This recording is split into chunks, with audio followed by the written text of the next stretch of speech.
لله وكفى وسلام على عباده الذين اصطفى أما بعد قال الله تبارك وتعالى في القرآن المجيد والفرقان الحميد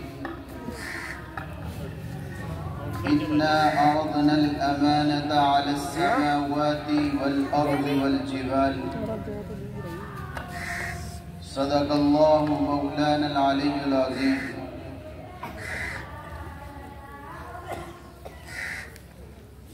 معزز و محترم بزرگوں نوجوان ساتھیوں، ہم سب کے لیے سعادت مندی اور خوشبختی کہ آج قرآن کریم کی نسبت پر اللہ تعالیٰ نے ہمیں یہاں جمع فرمایا ہے۔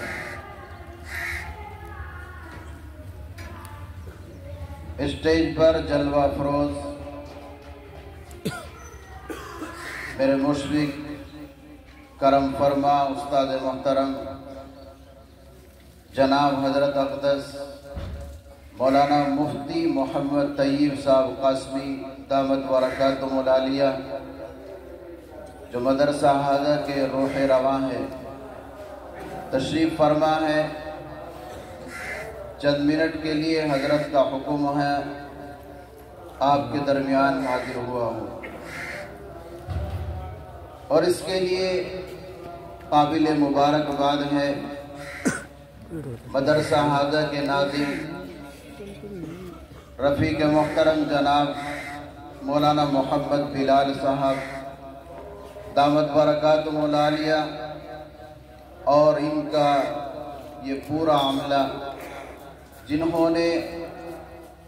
ہمارے ان بچوں کے اوپر اور اس پروگرام کو سجانے اور اس کو قائم کرنے میں جو لگن،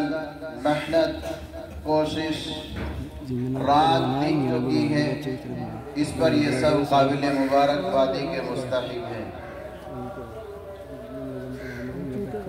قرآن کریم رب تعالیٰ کی وہ کتاب ہے کہ جس کتاب کو پوری انسانیت کے لیے ہدایت کا ذریعہ بنا کر کے بھیجا ہے۔ یہ صرف مسلمانوں ہی کے لیے نہیں، کلمہ گو انسانوں کے لیے نہیں، بلکہ اس روئے زمین کے اوپر جتنے لوگ آئے ہیں ان سب کے لیے اللہ تعالیٰ نے اس کو ہدایت کا پیغام بنا کر کے بھیجا ہے۔ جس کا دل چاہے وہ پائے روشنی، ہم نے دل جلا کر سر عام رکھ دیا ہے۔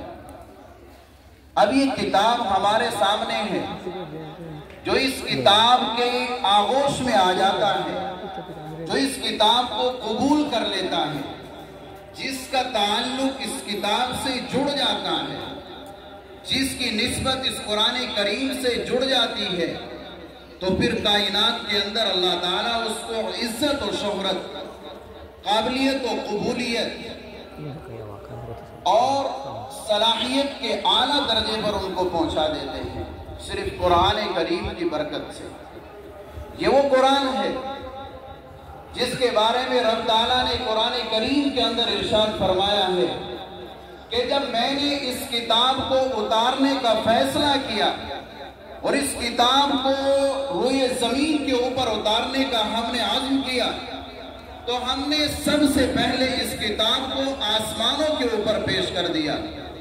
جب آسمانوں کے اوپر پیش کیا گیا علی السماوات، تو آسمانوں نے انکار کیا، اے اللہ، میں آپ کے اس کتاب کے وزن کو برداشت نہیں کر سکتے۔ اللہ نے والارض کہا، پھر اس کو زمینوں کے اوپر پیش کر دیا، زمینوں نے بھی انکار کر دیا۔ والجبال، پھر اس کو پہاڑوں کے اوپر پیش کیا گیا۔ کون سے پہاڑ؟ وہ پہاڑ کے جب اس زمین کو فرش بنایا گیا قرآن پڑھنے والوں کے لیے، ایمان لانے والوں کے لیے، اللہ کی توحید کا اقرار کرنے والوں کے لیے، رسالت مآب صلی اللہ علیہ وسلم کی رسالت کا اقرار کرنے والوں کے لیے،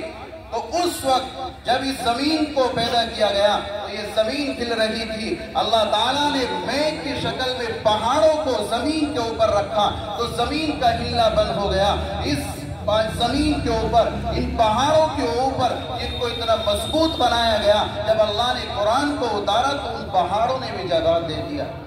پھر اللہ تعالیٰ نے اس کتاب کو ایک انسان کی جھولی کے اندر رکھ دیا، وَحَمَلَهَا الْإِنسَانِ، پھر ہم نے اس کو ایک انسان کی جھولی میں رکھا۔ کون سا انسان؟ جس کی وجہ سے اللہ تعالیٰ نے اس پوری کائنات کو بنایا ہے، وہ انسان کہ جس کی وجہ سے آج ہمیں آسمان نظر آ رہا ہے، یہ زمین نظر آ رہی ہے، آسمان پر چمکنے والا یہ سورج نظر آ رہا ہے، یہ چاند نظر آ رہا ہے، رات کی تاریکی میں یہ ڈگمگانے والے ستارے ہمیں نظر آ رہے ہیں۔ وہ انسان ہے ہم سب کے پیارے آقا جناب رسالت مآب صلی اللہ علیہ وسلم۔ پھر آپ کے قلب اطہر کے اوپر اللہ تعالیٰ نے اس قرآن کریم کو نازل کر دیا۔ میرے بھائیوں، آج مجھے فخر ہے کہ آج آپ کے اس مدرسے میں 2 بچے وہ ہیں کہ جن بچوں نے کل صبح 11 بجے سے لے کر اور رات کے 11 بجے تک ایک بیٹھک میں ایک مرتبہ بیٹھنے کے بعد اس پورے قرآن کو الف لام میم کے الف سے لے کر اور والناس کے سین تک ایک بیٹھک میں بیٹھ کر کے پورے قرآن کو سنایا۔ اس پر مدرسہ حاجہ کے میرے استاد محترم حضرت اقدس مولانا مفتی محمد طیب صاحب قابل مبارکبادی کے مستحق ہیں، اور مدرسہ حاجہ کا یہ پورا عملہ جو ان کے اوپر رات دن محنت کر رہا ہے، یہ سارا کا سارا قابل مبارکبادی کا مستحق ہے۔ اور آپ لوگ جو مدرسے کو ہر وقت محبت کی نظر سے دیکھ رہے ہیں، پیار کی نظر سے دیکھ رہے ہیں، اور ہر موقع پر آپ لوگوں نے یہ کہہ دیا ہے کہ مفتی صاحب آپ قدم بڑھائیے اور ہم آپ کے ساتھ ہیں، آپ حضرت کے ساتھ لگے ہوئے ہیں۔ یہی تک نہیں، آج ان 2 بچوں نے صبح 11 بجے سے لے کر رات کے 11 بجے تک ایک بیٹھک میں قرآن سنایا ہے۔ انشاءاللہ وہ دن بھی آنے والا ہے جہاں 2 بچے ہی نہیں ہوں گے، جہاں 3 بچے ہی نہیں ہوں گے، جہاں 4 بچے ہی نہیں ہوں گے، جہاں 5 بچے ہی نہیں ہوں گے، بلکہ سینکڑوں افراد اس مدرسے کی سرزمین سے ایسے پیدا ہوں گے جو ایک بیٹک کا قرآن ہمارے سامنے سنائیں گے انشاءاللہ۔ یہ اس وقت ہوگا جب آپ لوگ محبت کی نظر سے مدرسے کو دیکھیں گے، مدرسے کے پورے عملے کو دیکھیں گے، اور حضرت مفتی صاحب کی گاؤں سے اس قدر محبت کہ جب بھی نانوں تک پہنچتے ہیں تو فوراً وہاں پہنچنے کے بعد اپنے بچوں سے ملنے کے بعد فوراً یہ دل چاہتا ہے کہ میں کسی بھی طرح باب الروم میں پہنچ جاؤں، وہاں لوگوں کے سامنے جاؤں، ان سے محبت کروں اور اپنے معصوم بچوں کو پڑھتے ہوئے دیکھوں۔ ان آنے والے مستقبل کے یہ قمقمے میں جو ہمارے سامنے بیٹھے ہوئے ہیں، یہ مستقبل کے جو ستارے ہمارے سامنے بیٹھے ہوئے ہیں، جو سانگا جھیڑے کی سرزمین سے پیدا ہوں گے، جو پوری دنیا کے اندر ان کا فیض پہنچے گا انشاءاللہ تعالی۔ ان کو دیکھنے کے لیے مفتی صاحب اپنے گھر بار کو چھوڑتے ہیں، بچوں کو چھوڑ کر کے آپ کے مدرسے میں ایک ہفتے میں ایک مرتبہ 24 گھنٹے کا جو وقت ملتا ہے، اس میں جامعہ بدر العلوم کی بھی محنتیں ہیں، وہاں بھی محنتیں ہو رہی ہے، نانوتے کے اندر بھی محنتیں ہو رہی ہے، لیکن ان سب کو ایک طرف رکھنے کے بعد باب العلوم سے اور ہم اپنے اس گاؤں سے جو محبت ہے اس کو میں آپ کے سامنے بیان نہیں کر سکتا۔ میرے بھائیوں، اور 8 بچے 7 بچے وہ ہیں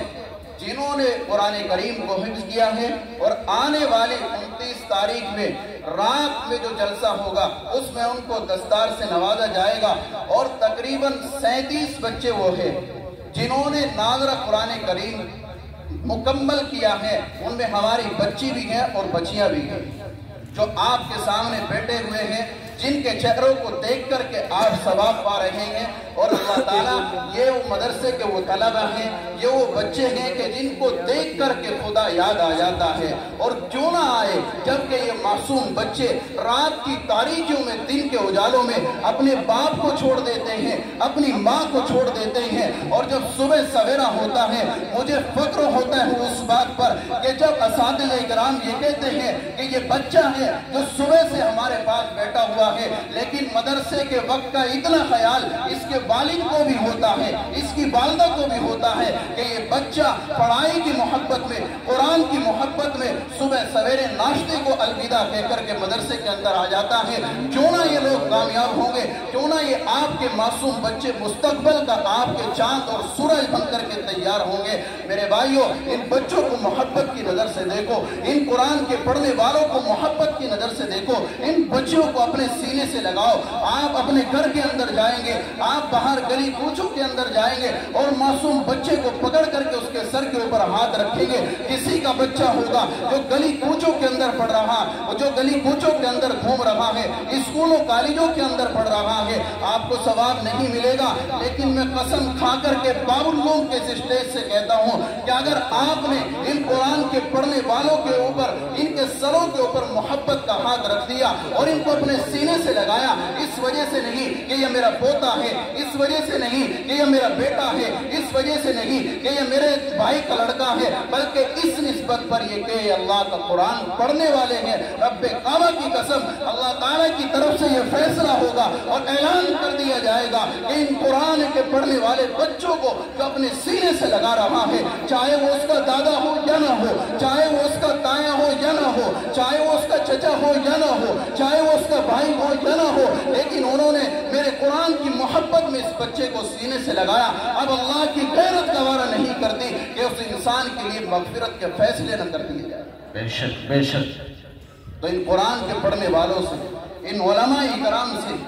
ان قرآن کریم سے تعلق رکھنے والوں سے محبت کی جائے, قرآن کریم کے پڑھنے والوں سے وابستہ ہو جائیے, ان کے سامنے آ کر کے دوزانوں بیٹھ جائیے اور اپنے آپ کو ان کے حوالے کر دیجئے. یقیناً کامیابی اور کامرانی تمہارا مقدر بنے گی. اسی پر بس نہیں کہ آپ کو دنیا کے اندر ہی یہ ثواب دیا جائے گا, بلکہ آج جس کا بیٹا یا جس کا پوتا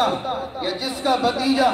قرآن کریم کی آغوش میں آ گیا, اس نے قرآن کریم کو اپنے سینے کے اندر محفوظ کر لیا, اس دنیا کے اندر آپ کو یہ کہنا جائے گا کہ فلاں کا بچہ مدرسے میں پڑھ رہا ہے, اس نے قرآن کو حفظ کیا, اسے کوئی ترقی نہیں ملی. آپ دنیا کے اندر ان الفاظوں کو سہیں اور اپنے دل کے اوپر ناگواری کے ساتھ ان کو سہتے رہے, لیکن یاد رکھنا جب رب تعالیٰ کے حضور ہم کو پیش کر دیا جائے گا, ایک ایک انسان کو اللہ کے سامنے کھڑا کر دیا جائے گا, اس وقت آپ دیکھنا کہ ان معصوم بچوں کو فرشتے اپنی آغوش میں لے کر کے آئیں گے اور ان کو لا کر کے کہیں گے, ربا یہ آپ کے وہ معصوم بندے ہیں جنہوں نے رات کی تاریکی میں جب اذان ہو رہی تھی, سارے بندے اپنے بستروں پر آرام کر رہے تھے اور رات کی تاریکی میں اپنی نیند کا مزہ لے رہے تھے, لیکن آپ کے یہ وہ خاص بندے ہیں جنہوں نے رات کی تاریکی میں تجھے الف لام میم اللہ لا الہ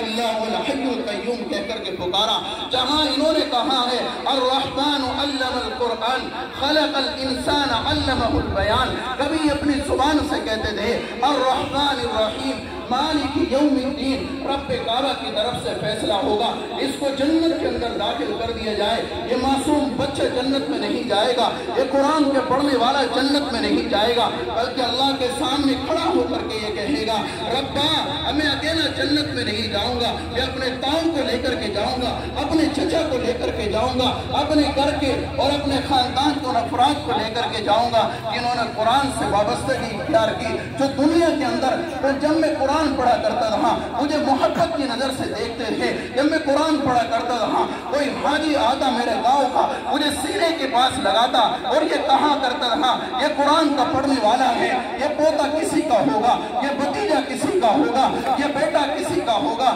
یہ کسی کا بھائی ہوگا, لیکن اس قرآن کی نسبت سے مجھے اپنے سینے کے پاس لگاتا رہا. اے اللہ جب تک اس